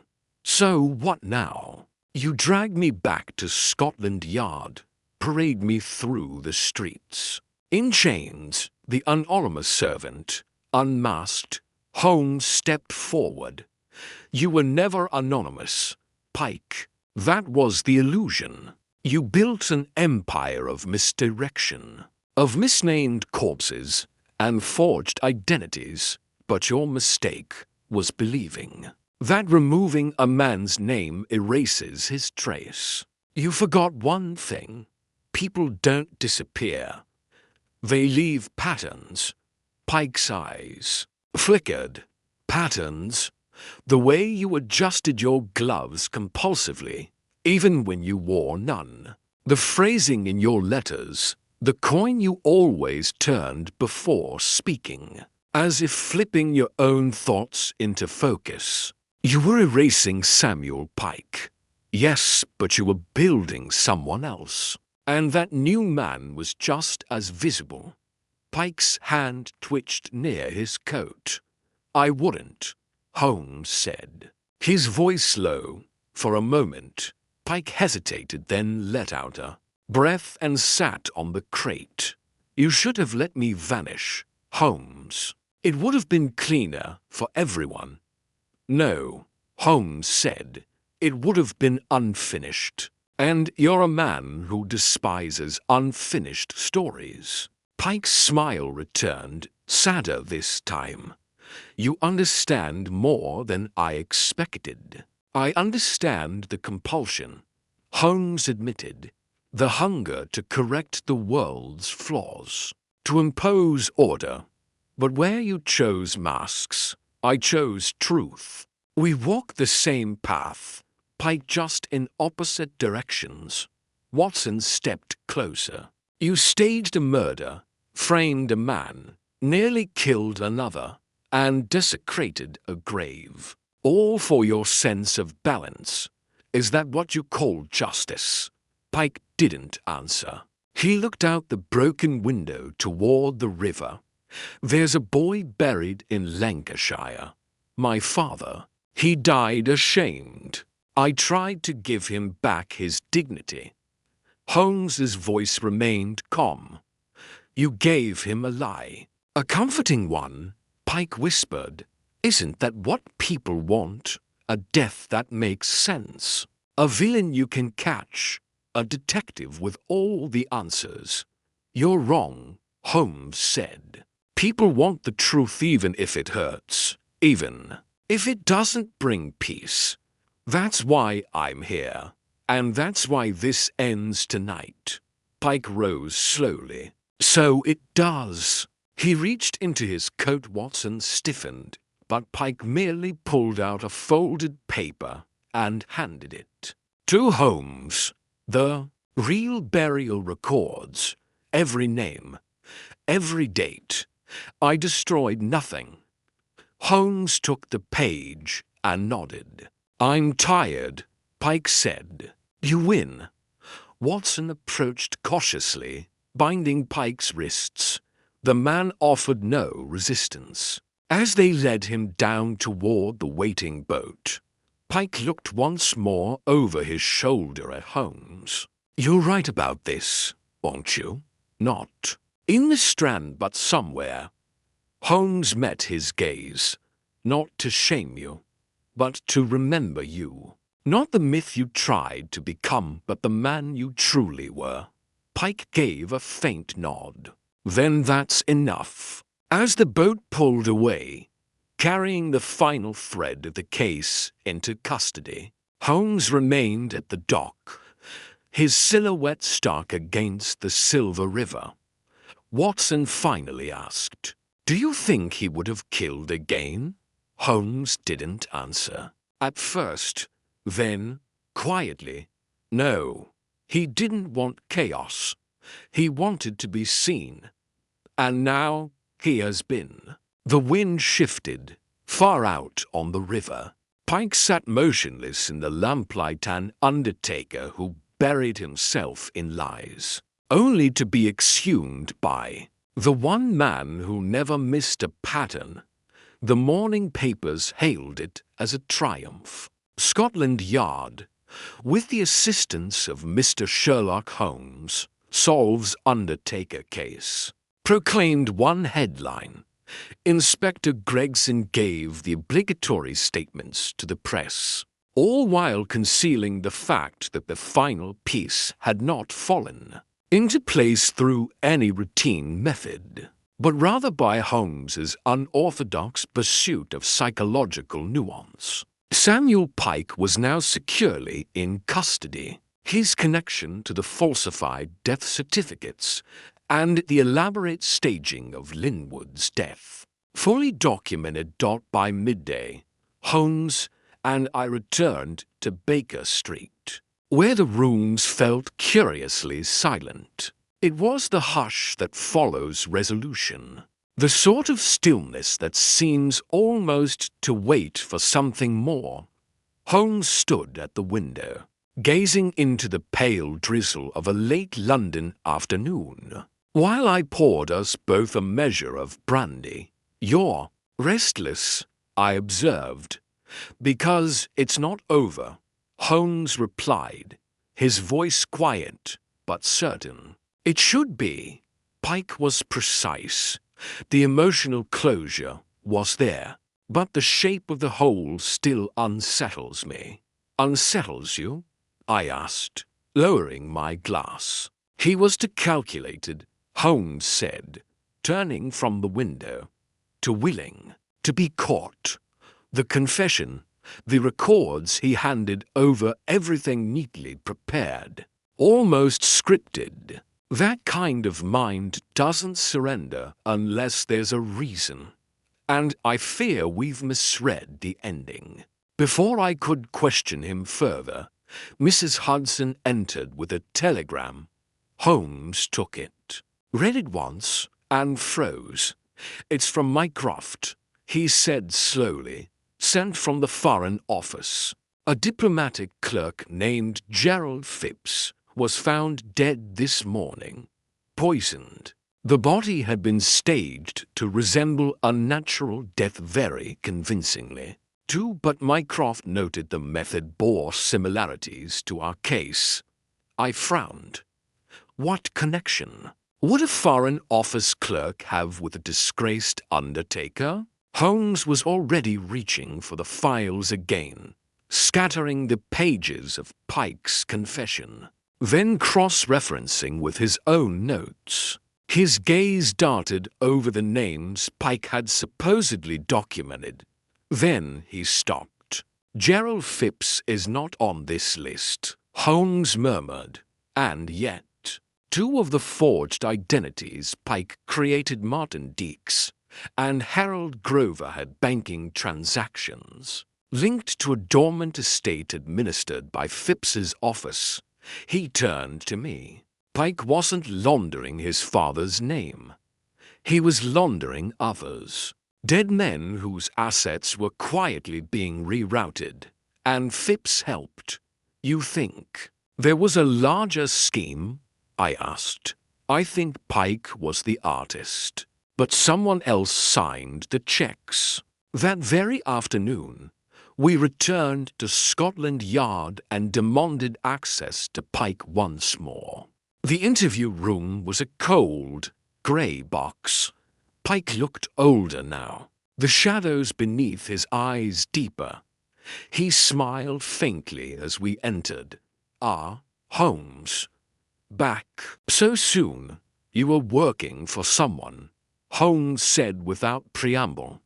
Or with someone. Who is it? Pike tilted his head. Why spoil a good ending? You never intended to get away. Holmes continued. You needed a narrative that ended with your capture to bury the truth one level deeper. But Gerald Phipps's death changes everything. Pike's expression did not change, but there was the slightest flicker of tension in his hands. Phipps, he repeated. Was he poisoned? You know, he was, Holmes said. And I suspect he wasn't the only one. I believe someone's been using your skills to eliminate key intermediaries, men like Phipps. Useful only so long as they remain invisible. You gave them new depths, and they paid you to disappear. Pike remained silent. Holmes stepped closer. I misread your motive, Pike. It wasn't guilt, it was control. You weren't just burying identities. You were curating an entire gallery of fictional lives, all used to funnel money, erase records, and silence liabilities. At that, Pike looked up and smiled. Bravo, Holmes. You've seen the frame around the canvas, but you haven't glimpsed the painter. Then give me a name, Holmes said. I can't, Pike replied, because if I do, you won't live long enough to arrest them. There was no fear in his tone, only certainty. For a long moment, Holmes studied him in silence, then turned and walked out without another word. Outside the cell, Watson's face was grim. What now? Holmes's voice was clipped. Now we trace every identity Pike falsified, every beneficiary, every asset redirected. Someone is still operating behind this curtain, and we've just been handed our second act. That evening, as the gaslights flickered in the foggy streets of London, Holmes stood once more at the window of 2-1B Baker Street, his mind already racing ahead. The villain we had unmasked was merely a shadow cast by a greater form, one that moved invisibly behind the affairs of the dead and the machinery of the state. The curtain had not fallen. It had simply been drawn back to reveal the true performance. And Holmes, ever the relentless observer, knew the play was far from over. The rain that had haunted London for days finally gave way to a bleak stillness, as though the city itself was holding its breath. At 2-1B Baker Street, Holmes sat in his armchair, violin resting untouched beside him, his gaze fixed not on the street, but on a single sheet of paper, the summary of the financial audit. He had demanded 3 days ago. I have it, Watson, he said quietly. The final knot, the thread that ties this tapestry of shadows. He handed me the paper. where a string of transactions traced a web far more intricate than even I had imagined. One name appeared again and again: Basil Crowthorne, a financier, with no official business with the Crown, yet whose private trusts were linked to several estates mentioned in Pike's forged documentation. Estates that belonged to men declared dead, but who had, in truth, simply vanished from public life under new names. "Who is Crowthorne?" I asked. "On paper, a man of immaculate standing," Holmes replied. "But in truth, he is the silent architect behind the entire scheme. Pike was his craftsman, Phipps the administrator, the rest merely pawns. And now we know why Pike surrendered so easily. He hoped to take the fall, bury the evidence with his conviction, and let the true hand escape unseen. Then we arrest this Crowthorne," I said. Holmes didn't move. "That would be ideal, Watson. But consider, his name appears in none of Pike's testimonies. No witness will speak against him. The money trail is circumstantial, expertly laundered. We have only inference, and that, I'm afraid, rarely suffices in court. But there must be something." I pressed. "There is one last recourse," Holmes said, rising. "If justice cannot be served by law, perhaps it can be summoned by confrontation." We left that evening under a veil of fog and silence, heading to the stately address of Basil Crowthorne's residence in Belgravia. The butler, hesitant and pale, admitted us with a tremble in his voice. He knew who Holmes was. The servants always did.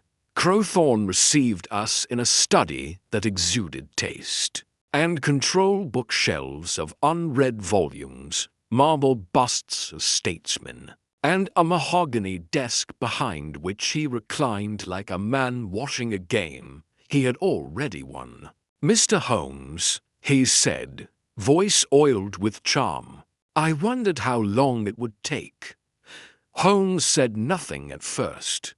He walked slowly around the room, letting his eyes linger on a map pinned with red threads. One of them ended at the port of Trieste. Another led to a private sanitarium in Lausanne. "You've been busy," Holmes said at last. "Strategic," Crowthorne replied. "I invest in silence, in vanishing. There's power in the erasure of men." "You orchestrated the false deaths," Holmes said. "You paid Pike to simulate exits for your client's men who needed to disappear without consequence. In return, you inherited access to their accounts, manipulated their holdings, and used intermediaries like Phipps to legalize the transfers." Crowthorne offered a small, pleased smile. "Do you have proof?" "I have enough to ensure your name never leaves my lips again without suspicion," Holmes said, stepping forward. "Enough to cripple your trust networks, tarnish your anonymity, and summon the quiet wrath of every man you've helped vanish should they find reason to doubt your discretion." Crowthorne's expression darkened. "You wouldn't dare try me," Holmes said coldly. For a tense moment, the air between them was razor-thin. Then Crowthorne nodded slowly, his voice soft. "You're not like the others, Holmes. You don't crave applause. You crave resolution." "Not always," Holmes murmured. "But this time, yes." We left with nothing in hand, no signed confession, no physical evidence, but Holmes walked with the calm of a man who had dealt a fatal blow. Back at Baker Street, I stared at him, still unsatisfied. "So he walks free," for now," Holmes said. "But men like Crowthorne do not survive exposure. His web has been punctured. His associates will vanish like ash in the wind, and when no one trusts him to hold their secrets, he becomes irrelevant. And Pike will serve his sentence," Holmes said. "But even behind bars, he will know he was never the mastermind, that his final masterpiece was unraveled not by force, but by observation." Holmes turned toward the fireplace, hands clasped behind his back.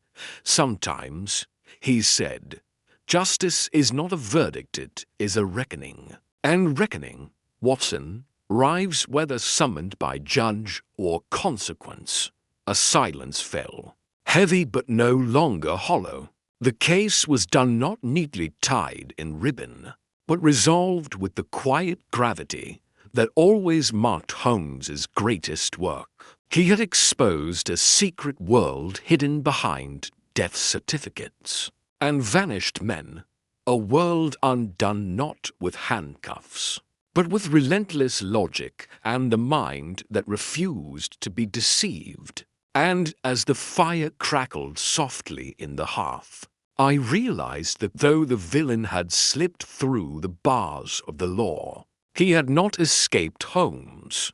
And perhaps, in the end, that was the truest justice of all. The morning after our confrontation with Basil Crowthorne dawned unusually clear, the fog momentarily lifting over London as if the city, too, had exhaled after a long breath held. Holmes, however, remained pensive.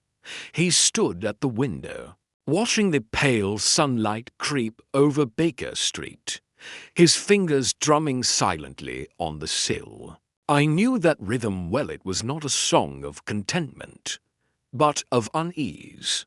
We had one, hadn't we? Justice, in its quiet, unconventional form, had been served. The network of false deaths, forged identities, and vanishing fortunes had been exposed and disrupted. Crowthorne's empire would crumble beneath the weight of paranoia and suspicion. Pike was imprisoned, Phipps had fled, and even the remaining suspects had either scattered or confessed lesser roles. Yet Holmes's gaze remained distant. I laid the morning paper beside his untouched teacup. It bore the usual praises from Scotland Yard Lestrade. No doubt, had been swift to accept the accolades once the case was closed. But Holmes did not so much as glance at it. "Something's troubling you," I said finally. He nodded. "Barely perceptible. A single thread, Watson. It hangs loose, and I cannot leave it be." I sighed, both curious and apprehensive. "Which thread?" He turned from the window and moved toward his desk, retrieving a small, folded letter, the same one I had seen him pocket in Crowthorne's study, but which he had not yet spoken of. He opened it slowly, spreading the thin sheet on the desk with a reverence that caught me off guard.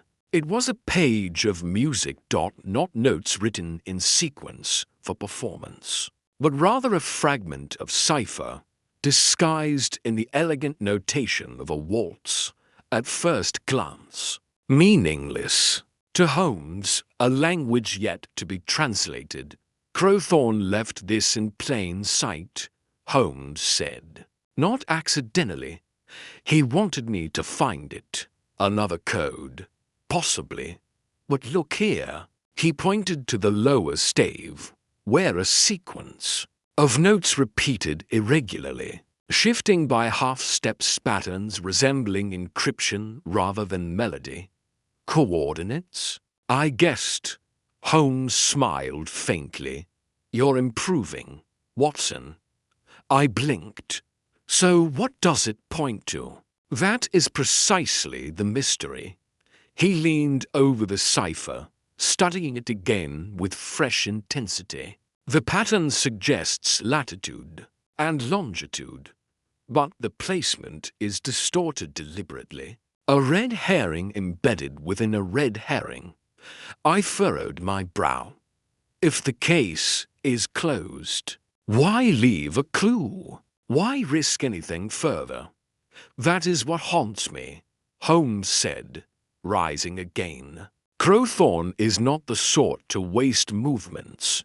If he wanted to taunt me, he would do so with greater flair. If he feared exposure, he would burn such a page. Then, he meant for you to follow it, exactly.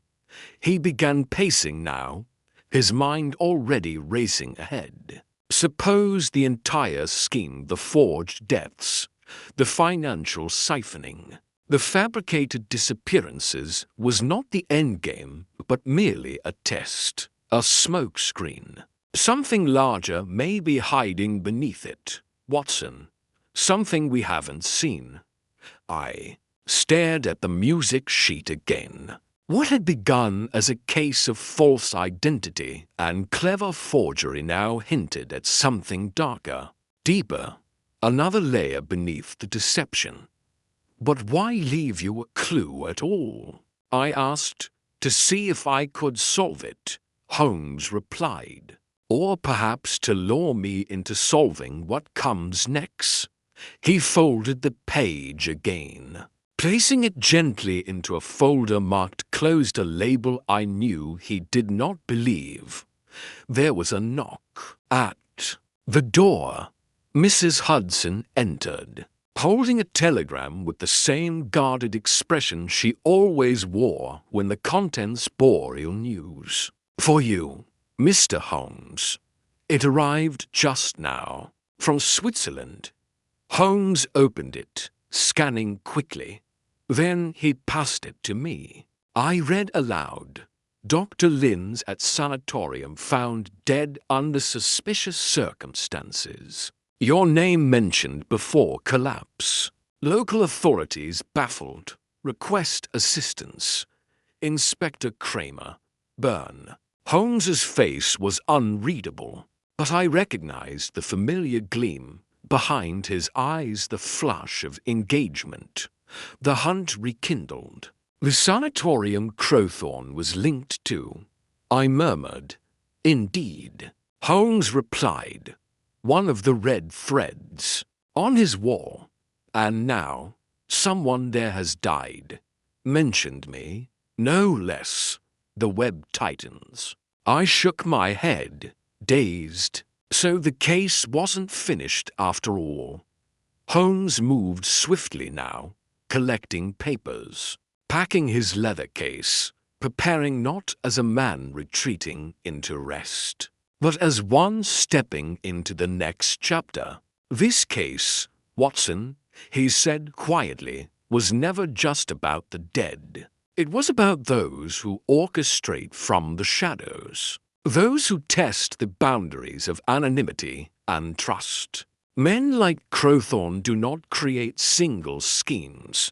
They create systems, and systems, when threatened, react. He paused, one hand on the doorknob, the other clutching the ciphered waltz.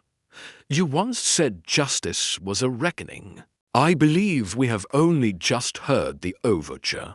And with that, Holmes swept out of the room, coat swirling, eyes alight with the promise of pursuit. I followed without hesitation, sensing that whatever waited ahead in the snowy hills of Switzerland was not merely the end of our latest mystery, but the beginning of a new and far more dangerous one.